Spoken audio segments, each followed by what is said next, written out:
श्री अंबेडकर साहब की मूर्ति पे नमन करना चाहा। मैं वहां गया तो वहां मूर्ति नहीं है, वहां से उठाकर पीछे कर दी गई कहीं।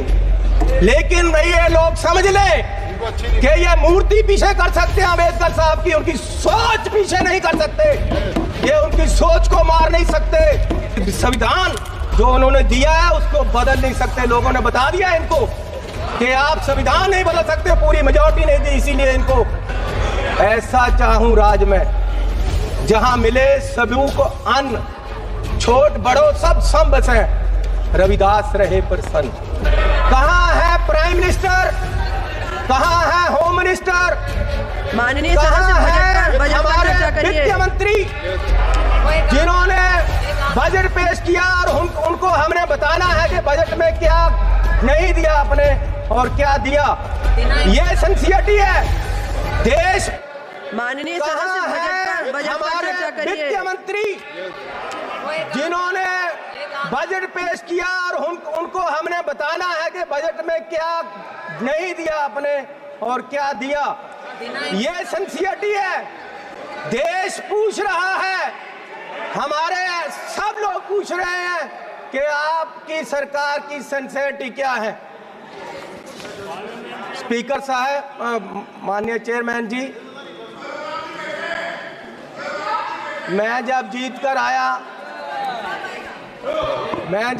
कर आया सबसे पहले मैंने माननीय श्री अंबेडकर साहब की मूर्ति पे नमन करना चाहा। मैं वहां गया तो वहां मूर्ति नहीं है, वहां से उठाकर पीछे कर दी गई कहीं। लेकिन ये लोग समझ ले कि ये मूर्ति पीछे कर सकते हैं अंबेडकर साहब की, उनकी सोच पीछे नहीं कर सकते, ये उनकी सोच को मार नहीं सकते और उनको इस संविधान जो उन्होंने दिया है उसको बदल नहीं सकते। लोगों ने बता दिया इनको कि आप संविधान नहीं बदल सकते, पूरी मेजॉरिटी नहीं दी, इसीलिए इनको और इसलिए मैं ऐसा चाहूं राज में जहां मिले सभी को अन्न, छोट बड़ो सब सम बसे, रविदास रहे प्रसन्न। 22 तारीख को बजट पेश हुआ। मुझे बड़ी खुशी थी कि बजट में जा रहे हैं। पहली बार आया हूं सदन में। जलंधर के लोगों का धन्यवाद है जिन्होंने मुझे यहाँ खड़ा किया ले आकर, उन वोटरों का धन्यवाद है। मैं नए कपड़े डालकर आया कि बहुत कुछ मिलेगा आज देश में देखने को, बताने को। पंजाब में जाकर मैं और सारे एमपी हमारे प्रेस कॉन्फ्रेंस करेंगे कि देखो क्या क्या मिला, नए कपड़े मेले जैसे आया मैं। लेकिन यहाँ आकर खोदा पहाड़, लिकड़ा चूहा भी नहीं, कुछ नहीं मिला हमें। पूरा मतरई माँ वाला सलूक किया गया हमारे साथ, फेयर डिस्ट्रीब्यूशन ऑफ फंड्स नहीं हुआ। ये सरकार हर नागरिक को बराबर नहीं देख रही है। चश्मा राजनीति वाला लगाया हुआ है, राजनीतिक चश्मे से देखा गया है। अपनी सरकार बचाने का फिक्र है, कुर्सी को पकड़े हुए हैं और ये बजट देश बचाने वाला नहीं है, सिर्फ अपनी सरकार बचाने वाला है। पंजाब में जो बाढ़ आई इनको दिखी नहीं। गरीब लोग जो मनरेगा में काम करते हैं, जिनको कांग्रेस की सरकार, मनमोहन सिंह जी सरकार ने गारंटी दी थी 100 दिन की, ये 100 से 101 भी नहीं कर सके, 200 नहीं कर सके। ये उनकी 400 दिहाड़ी, उनका जो वेज है वो बढ़ा नहीं सके। गरीब की कोई सुनवाई नहीं। इस बजट में पंजाब के लिए कुछ नहीं दिया गया। जलंधर इंडस्ट्री पंजाब की डूब रही है। जलंधर में लेदर इंडस्ट्री है, जलंधर में स्पोर्ट्स इंडस्ट्री है, वो डूब रही है। कुछ उसके लिए नहीं किया। हेल्थ के लिए कोई हॉस्पिटल नहीं दिया। स्मार्ट सिटी जलंधर डिक्लेयर किया हुआ है, वहाँ पानी गंदा आ रहा है, सड़कें खराब हैं, रेलवेज अंडरब्रिज की बात नहीं की। नशा अभी सुनवाई कोई नहीं। आदमपुर एयरपोर्ट का इन्होंने कहा था नाम, माननीय प्रधानमंत्री जी ने कहा था कि उसका नाम गुरु रविदास जी के नाम से रखेंगे लेकिन आज तक नहीं। मैं वो भी मांग करता हूँ। बहुत शोर सुनते थे पहलू में दिल का, जब चीरा तो एक कतराए खून ना निकला। माननीय चेयरमैन जी, 24-25 के जो बजट में एस्टीमेट दिए गए हैं उसमें 32 लाख करोड़ रुपए की आमदन दिखाई गई है और 48 लाख करोड़ रुपए का खर्चा दिखाया गया है। 16 लाख करोड़ का घाटा है आमदन और खर्च में। जिस घर का 16 लाख करोड़ का घाटा होगा एक साल में, उसकी बर्बादी तय है और ये बीजेपी वाले तय कर रहे हैं। और मैं 14 लाख करोड़ इस साल कर्जा लेने की बात की गई है, 14 लाख करोड़। अगर ऐसे हर साल कर्जा लेंगे देश कहां जाएगा?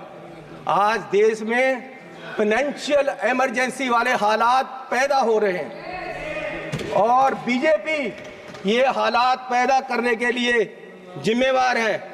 और ये कहते हैं कि जी हर रोज इमरजेंसी की बात करते हैं कि इमरजेंसी, लेकिन जो देश में आज अनडिक्लेयर्ड इमरजेंसी है उसका क्या है?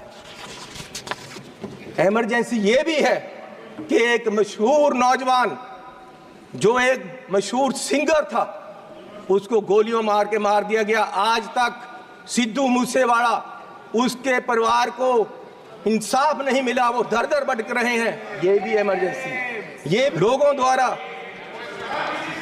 20 लाख लोगों द्वारा पंजाब में मेंबर पार्लियामेंट चुना गया और वो एनएस से लगाकर अंदर रखा हुआ है। फ्रीडम ऑफ स्पीच, उसकी कंस्टिट्यूएंसी के लोगों की बात यहां नहीं रख पा रहे।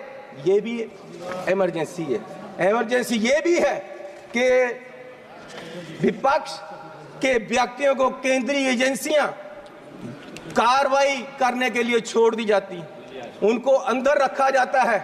ये भी इमरजेंसी है। इमरजेंसी ये भी है कि हजारों किसान, उनको खालिस्तानी कहा जाता है जब वो अपनी मांग रखते हैं। अरे पंजाब कोई देश की धरती नहीं है, पंजाब हमारे देश की धरती है। हरियाणा में नेशनल हाईवे को पक्का जाम कर दिया है और किसान यहाँ तक नहीं आ पा रहे, उनको मिला नहीं जा रहा। ये भी इमरजेंसी है। इमरजेंसी ये भी है। अरे अरे अरे फीलिंग ले लो, फीलिंग ले लो। गद्दारी का मूल्य मिला है आपको, इसकी फीलिंग ले लो। अच्छा लग रहा है। इमरजेंसी ये भी है कि देश का एक राज्य मणिपुर पिछले 1.5 साल से जल रहा है और उसको अपने हाल पे छोड़ दिया गया है। इमरजेंसी ये भी है। इमरजेंसी ये भी है कि हाथरस यूपी में एक दलित लड़की को आधी रात में जबरन अंतिम संस्कार किया गया। इमरजेंसी ये भी है कि मध्य प्रदेश में दलित व्यक्ति को के सिर पर, मुंह पर पेशाब कर दिया गया। इमरजेंसी ये भी है। इमरजेंसी ये भी है कि अपनी इज्जत के लिए धरना दे रही महिलाओं, पहलवानों को प्रदर्शन में प्रोपोगंडा बताया गया। इमरजेंसी ये भी है। इमरजेंसी ये भी है कि कोई पत्रकार सवाल करे तो उसको जेल में डाल दिया जाता है। इमरजेंसी ये भी है। देश द्रोही बताया गया। इमरजेंसी ये भी। किस इमरजेंसी की बात कर रहे हैं? सुन लो भैया, सुन लो, सुन लो। माननीय चेयरमैन जी, मैं पंजाब के एक गरीब परिवार से आता हूँ।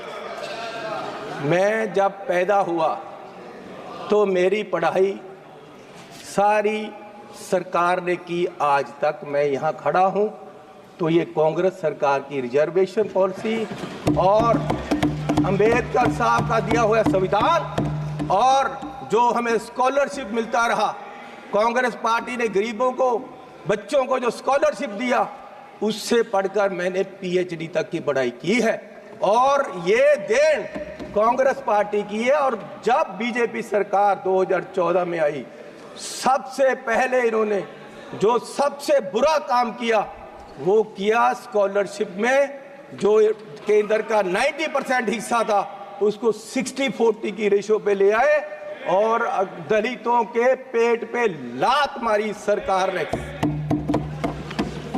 और आज भी फर्स्ट क्लास से लेकर 8th क्लास तक के स्कॉलरशिप जो गरीब लोगों के बच्चों को मिलते थे वो बंद कर दिए गए हैं इस सरकार द्वारा। ठीक है, भी फर्स्ट क्लास से 8th क्लास तक के स्कॉलरशिप इस सरकार के द्वारा बंद कर दिए गए।